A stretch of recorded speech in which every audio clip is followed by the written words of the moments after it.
Hello, welcome to the top tips for online learning for year 3 and 4. In this video, we're going to have a little look at a few of the websites which we will be using to support home learning, and also a few websites which might be useful for you to use at home to kind of complement any home learning which is provided by school in the event of any kind of closure. So, the first thing we're going to talk about is Microsoft Teams. This is what we'll be using to speak to the children in small groups to see how they get on, or if they've got any questions, to offer support with their home learning. So, when using Teams, children should mute their mics unless they've been asked to speak. This stops the microphones on different computers picking up the sound from the other computers, and it causes feedback, which is a really horrible noise, and it makes it quite difficult to hear things in the meeting. So to do this, all you need to do is press on the microphone icon, which will mute it. So once it's got a line through, it'll be muted. And if they then are asked to speak, if they press on that again, it will be unmuted, like this one here, so they are ready to talk. Similarly, this would mean that their camera is not on. If their camera didn't have a line through it, it would mean that the video was showing. So when in a meeting, you should blur your background. So to do this, you press the 3 dots, and then on your screen, you'll be taken to this little list, which then if you press blur my background, it just means that the camera focuses just on the person on screen and not on anything going on in the background. So it can help us focus on the meeting. There are different settings and different backgrounds to put on. We do ask that you just blur for the time being. Teachers will allow you to choose one of the more fun backgrounds as and when it's appropriate, but for generally, if blur my background would be the best option. So this is an option on a computer or on an iPad or a tablet or phone. The only thing that doesn't work on this is if you are on a Mac computer. So in Microsoft Teams, information may be posted in the class notebook. So if you have a look at this one, so this is Cardiff Classes Teams page. So you can see if you're accessing on a phone or tablet, you'll need to go on the More option there to be able to access the notebook. It'll take you to this page, and as you can see here, we've got the class notebook. If you click onto that, you will be taken to the notebook. Now, if you don't have Microsoft OneNote installed on the device you're using, you may have to install that. If you're using it on a computer, it should work fine without that. If you're on a tablet or iPad phone, you may need to download Microsoft OneNote.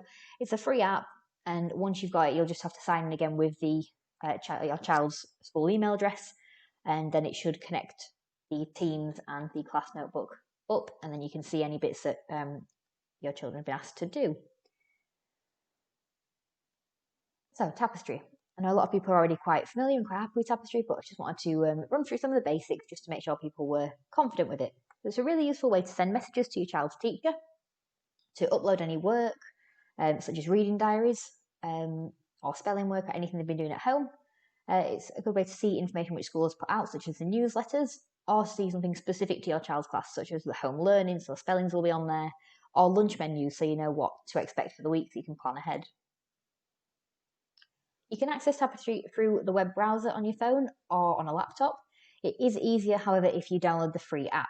So if you go on your phone or tablet and search for Tapestry on your app store, it may show as Tapestry Journal, but it should have this app icon. If you download that and then sign in with your usual details, you'll find it much easier to interact with and upload things on the app. So if you want to add an observation, so if you want to send any work or a message or anything at all to your class teacher, this is how you do it on the app. So your home screen should look something a little bit like this. The red bell at the top is obviously notifications, so if something new's been put out or if you've had a message through. So if you click on that, it will show you what's new. So you should have a list of all the observations that have been put on by your child's teacher or by someone in school if it's a newsletter or so on.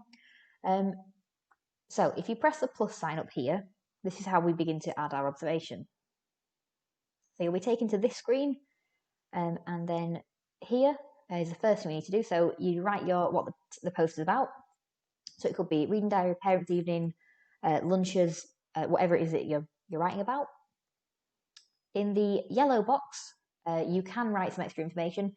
You don't have to write in this. You could leave this bit blank if you wish, but that's just for if you want to add any more details, or if you are asking something and just sending a message, that is where you would write your message. If you want to upload a picture, say of a reading diary, or of something that your child's been doing at home, you can either take a picture through the app. So if you click on the take a picture, it will open up your camera. You'll have to allow the permissions for that, and then you'll be able to take a picture. If you've already taken a picture though, you can just click add from library, and you can then choose a picture or a video, whatever it might be, that is on your phone already, that you can upload from your library. Once you've done that, you just select your child's name, in case you've got multiple children on the app and things, so we know who it's going to. And then once you've done that, you just press upload. So it's quite straightforward. On the app, it is much more simple than using the web browser on your phone. So I would recommend getting the app. So if you are using a laptop or PC to upload to Tapestry, you'll get something that looks more like this. So this is my homepage on Tapestry. So here we've got add an observation. So this is what we would click on first, and we will be taken to this page. Now I've shortened it down a little bit to fit all the information on, but there would be a little bit more information on there. So initially you would select the child, so select the name of who you want to upload something for. In here, you'll write a title. As you can see, there's a little asterisk next to that, so it shows you that you do need to write a title, but in these two boxes, so your notes is where you would write if you've got a message or whatever your uploading is about, so that would be the main body of it. Additional information you don't necessarily have to do. That's just if you've got more notes to add in.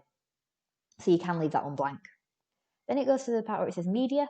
So down here you can see it says add files. So if you click on that, you can then search through the files on your computer to be able to then select one to upload.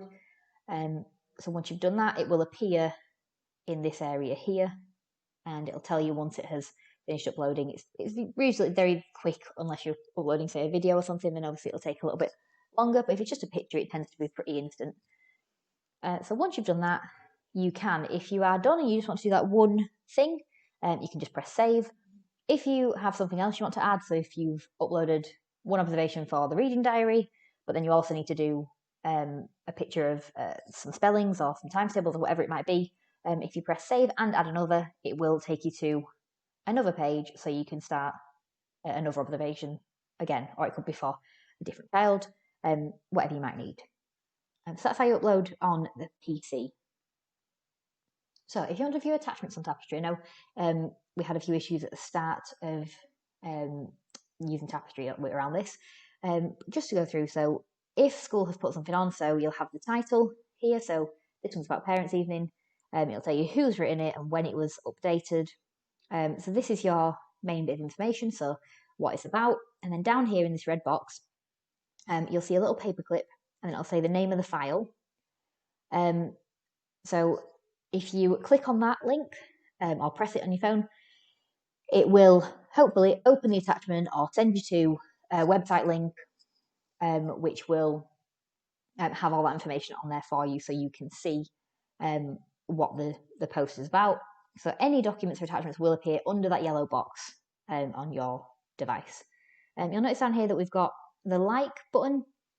So you may be asked by your child's teacher to like a post so that we can see who is interacting with it.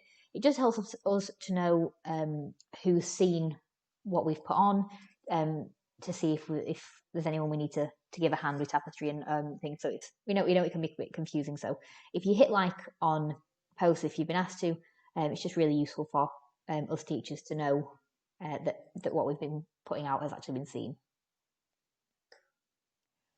Now I'm just going to show you a few different websites which, if you wish to do any bits of work at home, or if our bubble was to close for any reason, these are just some of the things that you can do in addition to what we would be sending out anyway. these are just online resources for you to use at home. So Pobble 365 is a website for writing. It's for English.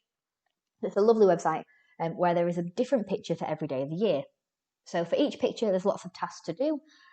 So from answering questions, improving sentences, or continuing the story. Or they could simply write their own story about the image. It's entirely up to them what they do. They've just been given the starting point.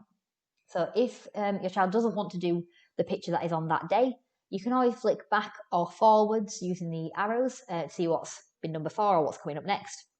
Now, previously, Pobble has just been you click the link and it will take you straight to it, but it's soon going to be coming that you have to sign up for it. It is still free to access and will remain free to access, but you may have to sign in order to get on it. So I'll just show you what Pobble is like.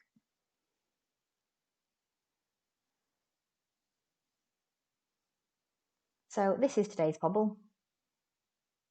So it's this picture called Upside Down. So if I go down the page, there's my full picture. So it says story starter, so it tells you the story so you can read that and carry on. There's questions to answer, there's sentences to edit and improve, there's a little drawing task to do, and some sentences that need, again, improving because they're not very good and they could be made better. If you are viewing this on a computer, you can press on the PDF and it will show you a page with each of those activities on there for you to just access and just see them in a bit more of a clear way where you've got the picture next to the task. So that's Pobble. Okay, I See Maths. So on this website you can find videos of different maths lessons. There are also worksheets linked to each maths lesson for your child to have a go at, and there are some maths games too.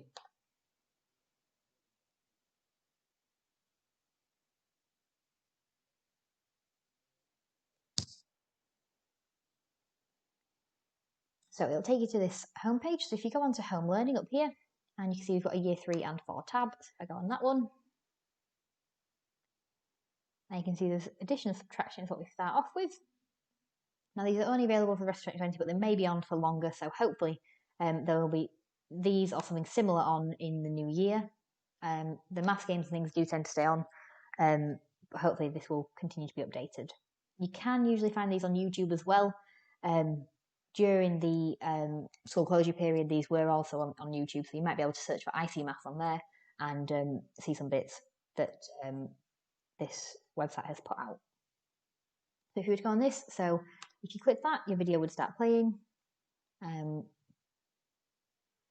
it's just a little introduction there, and then you can watch the video. And then if you click the link below it, it will take you to the worksheet, which is linked to that lesson. So if you have the printer or something, or you could write down the questions or do this after watching the video, you can see there's different tasks to do and the answers underneath so that adults can mark them nice and easily. So there's quite a lot on there with different subjects.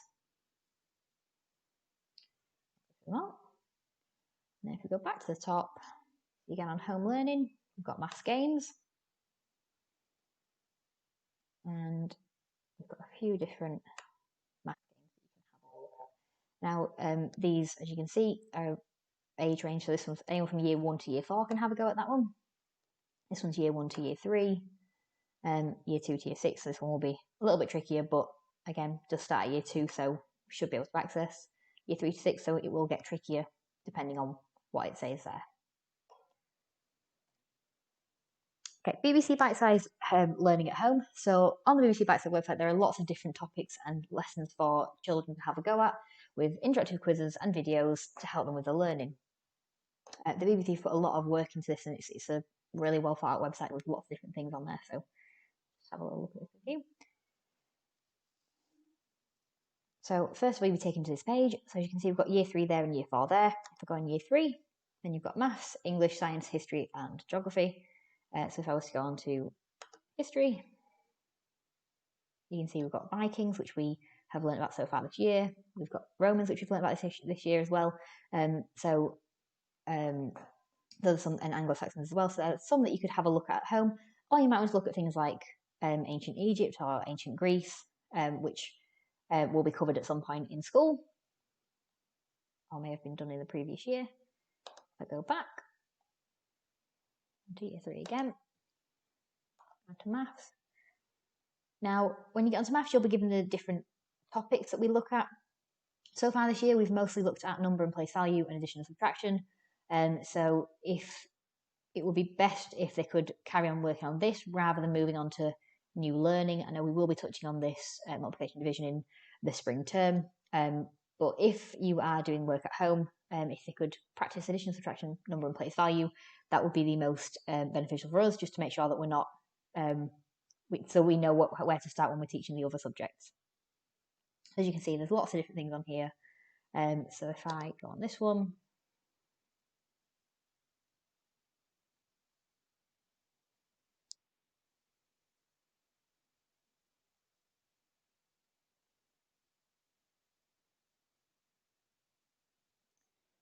so we've got a quiz to do, so we can start a quiz, got a video to watch, and there's also a place value chart with the numbers, the numerals and the words written, with some more questions and things to think about. So lots of different resources to use on that website as well, which is really handy. So the links to all these websites I will pop in the description of this video. So if you just look down below this video, you will be able to access all these different things from here if you wish to use them in the future. So thank you for your time. Please take a few minutes to complete our feedback form. Again, the link to that is down below in the description. I'll put that first, followed by the website links from this video. I hope this is helpful, and if there's anything else that you do need help with, please do get in contact with your child's class teacher. We'll do our best to help. We are still learning this too. It's been a bit of a learning curve, so thank you for your patience, and we'll try our best to help as we can. Thank you.